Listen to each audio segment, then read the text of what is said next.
Arquitectura mesoamericana para la defensa. Tenochtitlán. Los aztecas fueron una civilización esmerada en demostrar su poder, y fue por eso que construyeron edificios monumentales. Tenochtitlán era la capital del imperio, y fue construido en pequeñas islas y terreno pantanoso. El recinto ceremonial del Templo Mayor es lo que más representa a esta ciudad. Era una planta cuadrada de casi 500 metros de longitud. El recinto albergaba edificios rituales, administrativos, militares y juegos de pelota. El Templo del Sol era una de las más grandes pirámides del recinto. Su monumentalidad, simetría y diseño ortogonal representa su innato sentido del orden y la importancia del poder del Estado. Había sido construida en varias fases, en la que los soberanos aztecas le iban haciendo más grande y monumental cada vez. Cuenta con aproximadamente 120 escalones. El templo tenía en la cima a dos templos gemelos, dedicados a Tlaloc y Huitzilopochtli. El templo de Tlaloc, dios del agua y de la lluvia, estaba decorado con roca, con formas de caracoles y un tablero de franjas blancas y azules. Y el templo de Huitzilopochtli, dios de la guerra y dios tutelar del pueblo azteca, adornado con un tablero color rojo y varios cráneos labrados, pintados de color blanco y almenas con formas de mariposas. El Templo Mayor representa las dos actividades principales de los aztecas, la agricultura y la guerra. Es por esto que se considera arquitectura para la defensa. Era la casa de uno de los más grandes ejércitos de su época. A los costados del Templo Mayor se encuentran los recintos de los guerreros Águila al norte y Ocelote al sur. Estas construcciones de un solo nivel se caracterizan por su arquitectura en forma de L y están asentados sobre plataformas. En sus recintos se resguardaban sus guerreros que hacían guardia a servicio de Tonatiuh, dios del sol. En este mismo recinto se encontraban más pirámides dedicadas a diferentes dioses, separados por una plaza y todos orientados perfectamente en un eje norte-sur. Se edificaron 5 baluartes: rey, príncipe, duque, marqués y Guadalcázar, unidos por cortinas o muros de piedra. Sin embargo, los interiores fueron construidos con materiales menos resistentes. Se le dio el nombre de San Diego en honor al santo patrón del virrey. En el siglo XVI, su importancia era tan significativa que se convirtió en parte del sistema de defensa que cubría el continente y que tenía como uno de sus principales enemigos a los piratas y corsarios europeos. Fuerte de San Diego. Es el monumento histórico más importante del puerto de Acapulco. Su diseño lo hace único. En él se aplicaron conceptos de ingeniería militar adelantados de su época. Esta fortaleza muestra un síntesis de su pasado: la cultura de los primeros pobladores acapulqueños, la conquista de los mares del sur, el comercio con el oriente, la piratería en el Océano Pacífico, la hazaña militar de José María Morelos y Pavón y aspectos constructivos. La construcción de la fortaleza de San Diego formó parte de la política de la corona española para crear una estructura de defensa a lo largo de sus posesiones en todo el litoral del Océano Pacífico. Construido a partir de diciembre de 1615 y se terminó el 4 de febrero de 1617. Al principio fue un castillo al fondo de la bahía de Acapulco. Tuvo la forma de un pentágono irregular, de acuerdo a la propuesta que el ingeniero Adrián Wood presentó al rey Diego Fernando de Córdoba, marqués de Guadalcázar. El 2 de abril de 1776, un temblor de alta magnitud generó consecuencias devastadoras para el puerto de San Diego. Los trabajos de reconstrucción fueron aprobados desde España en 1777, previo envío y estudio de la documentación respectiva. Comenzaron el 16 de marzo de 1778 y concluyeron el 7 de julio de 1783. La nueva fortaleza se caracterizó porque fue edificada toda con piedra. Se la rodeó con un foso y bajo sus muros baluartes. Se construyeron numerosos recintos abovedados. Podía albergar hasta 2.000 personas y en sus espacios podían guardarse y conservarse víveres, municiones y agua potable para todo un año. Se mejoraron la calidad y la cantidad de sus cañones y se le asignó un armero para tener en buenas condiciones de uso las piezas existentes. Fue hasta la Guerra de Independencia cuando don José María Morelos y Pavón y su ejército realmente pusieron a prueba la eficacia defensiva del fuerte al intentar tomarlo sin que lo consiguieran en 1811. En 1933, el presidente Abelardo Rodríguez lo declaró monumento nacional y desde el 24 de abril de 1986 es la casa del Museo Histórico de Acapulco.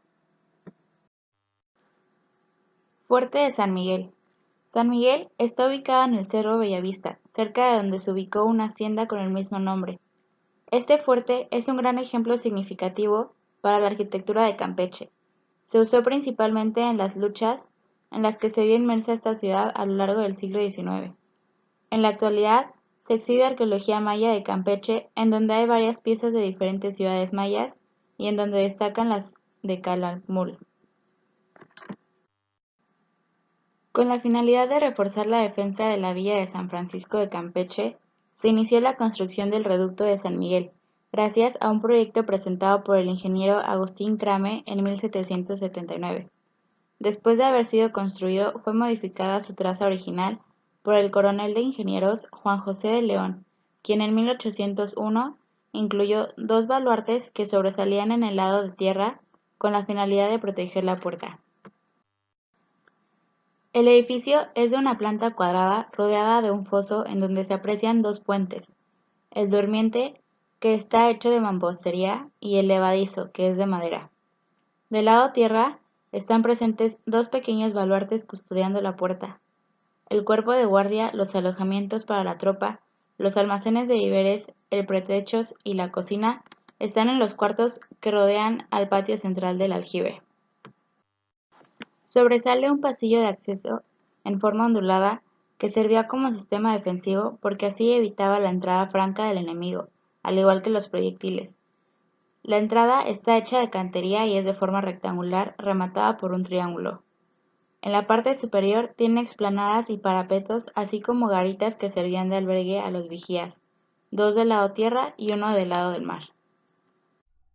La fortaleza de San Carlos fue ordenada a construir por el virrey Joaquín de Montserrat y ejecutada por Carlos Francisco Márquez de Croix en 1770, debido al temor de un posible ataque inglés después de que estos hayan tomado La Habana en 1762.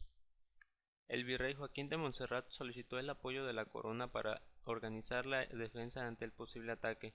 Se fortificó a San Juan de Ulúa en la costa y en tierra firme se ordenó la construcción de otra fortaleza que impidiera la toma de ciudades como Puebla y México. A un año de la invasión de La Habana, llegó a Veracruz brigadier de ingenieros Manuel de Santivián, quien realizó un reconocimiento de las fortificaciones del puerto y terreno que estaban a sus alrededores, eligiendo para la defensa del interior la llanura del norte de Montaña del Cofre, por ser la zona que era atravesada por el Camino Real de México a Veracruz, cercana a la villa de Perote. La construcción tardó 7 años, terminándose en 1777 por el virrey Antonio María de Bucareli, contando con la protección de 54 cañones de diversos calibres. Se llamó la Fortaleza de San Carlos, en honor al rey Carlos III de España. Frente al acceso a las fortalezas, delante del foso se hallan las estatuas de dos soldados que representan a los soldados Juan Ferrer y Jaime Castells, que abandonaron sus puestos por razones de amor, pues competían por el amor de Olayas de Clots. Al enterarse de que serían procesados por ausencia, huyeron y nunca se les encontró. Para que no se les olvidara, se mandaron hacer dos figuras que representaran para ser colocadas en el mismo lugar en el que hacían guardia aquellos dos soldados. Las primeras incursiones españolas tuvieron lugar en el año de 1517. Antes de su llegada, existía el primer asentamiento en la zona de nombre Salamanca. En 1541 se le cambió el nombre por Villa de San Francisco de Campeche, que en el año de 1777 recibió la categoría de ciudad. Durante la época colonial, Campeche tuvo la categoría de puerto de escala en tráfico marítimo. Campeche era el principal productor a nivel mundial de palo de tinte en el mundo. Los fabricantes de textiles europeos estaban dispuestos a pagar lo necesario para obtener su materia prima, y gracias a esto Campeche se vio amenazado por grupos de piratas y filibusteros que rondaban la bahía de Campeche.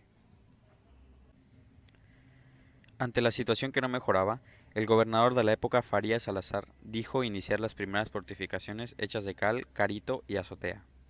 Estas estarían situadas al poniente, en el pueblo de San Román. Él la llamó la Fuerza de San Benito.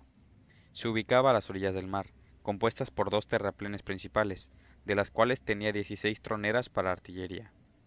Muy cerca de ella se edificó la Fuerza de Santa Cruz, provista de 15 troneras por lienzo, una garrita terraplenada, un cuerpo inferior para pólvora y municiones, la puerta principal con su llave fuerte y un aljibe con agua. Por último, se ubica la Fuerza Vieja y el baluarte de San Bartolomé. El fuerte de San Benito estaba hecho de cal y canto, y está situado a la orilla del mar. El baluarte de San Bartolomé estaba hecho de fajina, es decir, ramas delgadas muy apretadas que sirven para revestir. En 1678 ocurrió otra modificación, en la que se demolió el bonete y la iglesia vieja reconstruyéndola por fuerzas y castillos. La inseguridad no paró y el rey de España mandó a realizar la circunvalación total de Campeche con una muralla. Debido a los fuertes saqueos, la población de la ciudad se redujo a 1/3 de la existente antes de los fuertes saqueos. A partir de 1894 se fueron derribando lienzos completos, con el pretexto de dar paso a tranvías y permitir que los barrios tuvieran mejor comunicación con el centro de la ciudad. De esta manera, los 2.536 metros de longitud que tuvo originalmente, al despuntar el siglo XX solo quedaron en pie 415 metros de las murallas que resguardaron por más de 200 años a la ciudad de Campeche. Las misiones.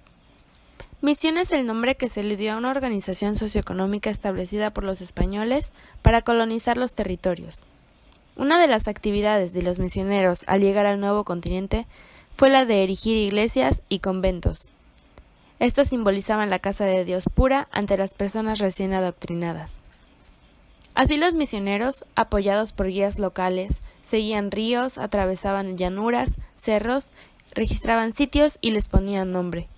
Esto con el fin de justificar la corona ante otras naciones y legitimar su permanencia. Tales obras fueron dirigidas por los religiosos y llevadas a cabo por manos indígenas y mestizas. Actualmente llamamos misiones a estos templos o iglesias que formaron parte del sistema misional. Uno de los padres reconocidos fue el padre Eusebio Quino, quien arribó a Sonora para traer la religión cristiana. Durante el tiempo de su evangelización, creó más de una docena de misiones, en las cuales se erigía un templo que fungía como centro social y religioso de la comunidad. Estos primeros templos fueron sencillas enramadas, que con el tiempo se convirtieron en capillas y después en elaboradas construcciones. Misión La Purísima Concepción de Caborca. Fue construido por misioneros franciscanos, trabajando con unos arquitectos conocidos como los hermanos Gaona, entre el año 1797 y 1809. Este templo tiene mucha semejanza arquitectónica con otras misiones realizadas por el mismo Padre Quino. En el año 1857 sirvió como refugio a la población y como bastión militar en la batalla contra los filibusteros, de la cual se celebra la victoria el 6 de abril. Actualmente este templo es un centro histórico. La misión de Oquitoa. Ubicada en Sonora, fue fundada en 1689 por el padre Eusebio Quino y dedicada a San Antonio Puduano. El templo actual es una pequeña construcción del siglo XVIII, en la época franciscana, que conserva algo del estilo austero de los jesuitas, como su techo plano. En su interior cuenta con algunas pinturas al óleo, un crucifijo y la antigua estatua de la Dolorosa y el santo patrono San Antonio de Padua.